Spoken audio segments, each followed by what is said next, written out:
Assalamualaikum warahmatullahi wabarakatuh.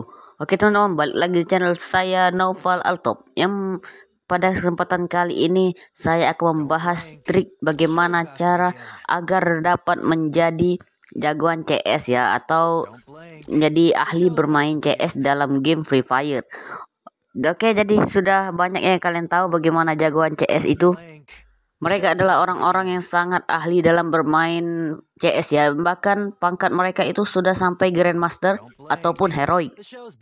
Buat yang sudah menemukan video ini, kalian sangat beruntung. Karena setelah kalian menuruti tips dari video ini, dijamin kalian akan menjadi jagoan CS. Tapi ingat, video ini juga wajib dituruti dan masih perlu banyak belajar ya dari video ini. Jadi seperti itulah caranya. Oke, sebelum kita lanjut, jangan lupa klik tombol subscribe-nya ya.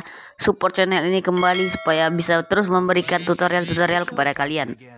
Dan buat kalian yang pengen tahu bocoran terkini mengenai video yang bakal aku upload, jangan lupa mampir ke Instagram aku ya, namanya Naufal Altop ini. Dan jangan lupa juga untuk follow ya. Di sana aku udah taruh beberapa bocoran sebelum aku upload di YouTube. Jadi sebelum diupload ke YouTube bakal diupload dulu di Instagram ya. Jangan lupa bantu follow juga akunnya karena baru dibuat teman-teman. Dan mungkin kedepannya Instagram ini bakal ngebantu saya juga ya. Jadi saya bakalan upload juga di Instagram. Jangan lupa mampir teman-teman. Udah aku taruh juga link YouTube aku di sana. Buat kalian yang pengen tahu, aku taruh link IG-nya di komentar aja ya, di komen. Buat kalian yang pengen tahu. Oke, jadi tanpa berlama-lama langsung aja kita mulai ke caranya. Cara pertama yaitu kombinasi skill.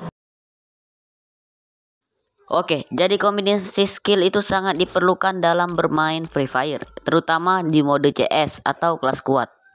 Dan di sini aku bakalan bagikan ke kalian kombinasi skill yang sesuai untuk bermain CS menurutku ya. Jadi untuk skill aktifnya di sini kalian itu dapat memilih dua karakter.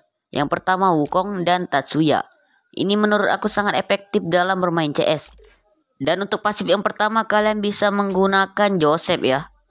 Dan pasif yang kedua, kalian di sini bisa menggunakan Nikita. Dan pasif yang ketiga, kalian bisa gunain Luna atau Hayato sebagai penggantinya. Kalau gua Luna. Dan untuk fungsi skillnya nanti bakal aku bahas di video berikutnya. Yang kedua yaitu pilih role yang sesuai. Jadi role ini adalah suatu bagian yang sangat penting di dalam game ini. Jadi kalian harus memilih role yang sesuai dengan kalian. Sebagai contoh di sini aku bermain sebagai Razer. Jadi Razer adalah salah satu bagian tim yang langsung berhadapan dengan musuh secara dekat. Contohnya seperti ini, ada musuh kita tembak dan knock. Jadi inilah dia contoh sebagai role Razer ya. Yang ketiga yaitu dapat membaca pergerakan musuh.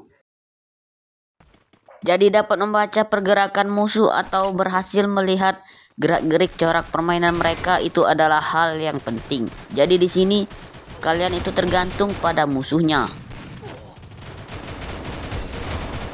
Nah, dan dapat dilihat di sini teman dia itu datang. Jadi mereka menggunakan taktik permainan bokong atau saat jatuh satu datang semua. Nah, jadi untuk membaca pergerakan, untuk lebih jelas pengertiannya nanti bakal aku bahas juga di video berikutnya. Jadi nggak lengkap gitu. Nah, dan di sini bisa dilihat kita knock lagi, datang lagi temennya. Dan bisa dilihat juga bahwa video ini masih perlu pembelajaran lagi. Jadi ini cuman tips-tips aja.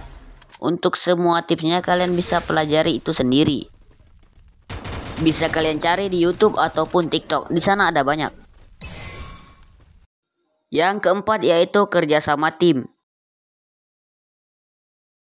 Jadi kerjasama tim adalah hal yang gak kalah pentingnya juga. Karena apa gunanya tim? Dan inilah dia contoh dari kerjasama tim. Dapat dilihat di sini kami berhasil menggenokkan musuh. Yang kelima yaitu menahan nafsu atau tidak gegabah. Jadi menahan nafsu juga hal yang penting ya, gak kalah pentingnya juga. Atau tidak gegabah. Jadi di sini adalah contoh dari tidak gegabah. Dapat dilihat di sini saya tidak gegabah walaupun teman saya sudah banyak knock. Dan di saat yang tepat kita langsung maju untuk tembak.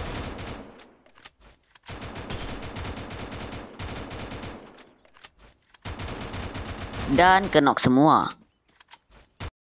Yang keenam yaitu sensitivitas, hanya untuk player pepeng. Jadi sensitivitas adalah sebuah hal yang penting bagi player pepeng. Buat kalian yang suka main pepeng, di sini bisa atur sensitivitas terserah kalian ya. Yang penting cocok dengan kalian dan berhasil meng-takedown kepala musuh. Contohnya seperti ini. Belum kena dan kena. Jadi untuk yang bukan player pepeng sudah cukup sampai tutor tadi. Oke teman-teman, mungkin hanya segini saja untuk video kali ini. Jangan lupa subscribe kalau kalian suka dengan konten ini. Dan kedepannya aku juga bakal jelasin pengertian tadi ya. Oke, jadi seperti yang saya bilang tadi, jangan lupa mampir juga ke Instagram saya. Karena baru dibuat. Tolong dibantu ramein juga teman-teman. Karena sangat sepi ya, karena saya belum cari follower gitu. Nah, baru buat beberapa menit yang lalu. Jadi semoga bermanfaat. Wassalamualaikum warahmatullahi wabarakatuh.